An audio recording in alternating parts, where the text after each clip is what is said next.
2017 Bugatti Chiron. If there's any doubt about the Bugatti Chiron's raison d'etre, it's written right on the steering wheel, on a large blue button emblazoned with one word: engine. Sure, we could wax poetic about the marriage of modern technology to the ancient human craving to express vanity and wealth. Or about how the 1,500 horsepower Chiron is metaphorically the 700-room Chateau de Versailles with tailpipes, how the $3 million price means it is no crazier than hiring an artist to spend 4 years painting God and Adam and angels and saints on your chapel ceiling. In other words, we could go on and on about how it is an exuberant, untethered overstatement in the service of generating delirious stupefaction, both in the nobles who luxuriate in it and the peasants who revel in its reflected glory. All ate up with motor.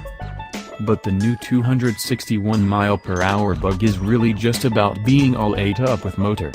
It's about old-fashioned combustion in 16 furnaces amidships that are blown into a furious conflagration by quad-turbo fans. Push that engine button and the 8.0-liter W16 lights, not with the ear-bending bark of an Italian supercar. Bugatti figures it is above those kinds of bad boy theatrics, but with the manly burble of a lazy 650 revolution per minute idle. To paraphrase Theodore Roosevelt, speak softly and carry a suitcase nuke. To be brutally cynical, for that's the last refuge of plebeians who cannot now and never will be able to afford a Chiron, this car is a do-over. It's a reboot of a last-decade idea for reviving a slumbering auto boutique with a moonshot engineering project intended to create shock and awe. The 1,001 horsepower Veyron 16.4 was the busted sound barrier, the Everest summit, the 4-minute mile. It was the car that went 1 mile per hour faster than a Peugeot P88, the fastest race car on the Mulsanne Straight, just because. The benchmarks have all been bested, the hyperbole all belabored. It seems pointless to raise the bar again with another mid-engined two-seat coupe, like enrolling Superman in a CrossFit class in the hopes of widening the gap over those speeding bullets. Viewed more charitably, the concept was perhaps not fully tapped. The Veyron may have improved greatly during its 10-year, 450-car slow drip of a production run, but its handling never rose above that of a blindingly fast Lexus. Unlike Lexus, it was loud inside, and not a good kind of loud but a loud born of thrumming tires and ticking injectors and whirring accessories and those great sucking bazookas behind your head.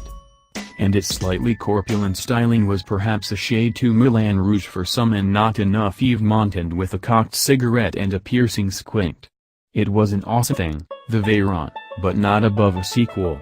Shock and awe is highly perishable, and engineers always need new challenges.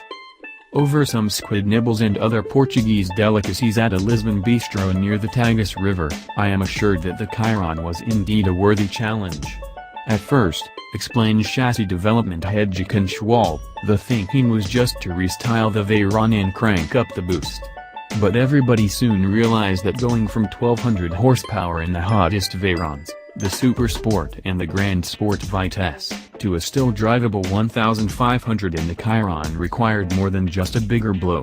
Eventually, nearly every single part number changed in the engine, and in the 7-speed transmission, and in the 2 clutches, and the wheels, tires, brakes, and self-adjusting suspension, and the body, aerodynamic devices, and interior.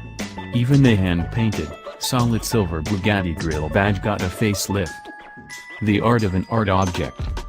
Perhaps Louis Chiron's biggest achievement was being the oldest driver, 55, ever to compete in a Grand Prix. The big C that defines the Chiron's side profile, as well as the spinal ridge and the extravagant sweep of LED accent lighting that cleaves the cockpit, is either a tribute to his name, to the rather expansive way Ettore Bugatti render the E in his personal signature, or to the Type 57 SC Atlantic. The company leaves it up to you to decide, but the Chiron is an altogether more purposeful shape, the horseshoe grille pushed forward into the wind to initiate a sleeker and somewhat tenser profile. The 8 LED headlights, which illuminate sequentially inward on startup, and the 82 LED taillight blade are riveting elements, the latter housed in a thin scythe node from a 441-pound block of aluminum. As in the Veyron, The cockpit exudes artful minimalism, but the Chiron takes it even further. The center stack looks like the four fingers of a metal sea anemone, the tips of which are digital readouts that can tell you everything from the oil temperature to the max speed achieved and the horsepower tapped on the current trip. Almost certainly the last of its kind as supercars give way to superhybrids and super-electrics, the Chiron's main selling point against other objets d'art from the likes of Pagani or Koenigsegg is that it hails from the Volkswagen Group, which built an average of 28,176 cars every day of last year. So this is art that is likely to start in 20-degree weather.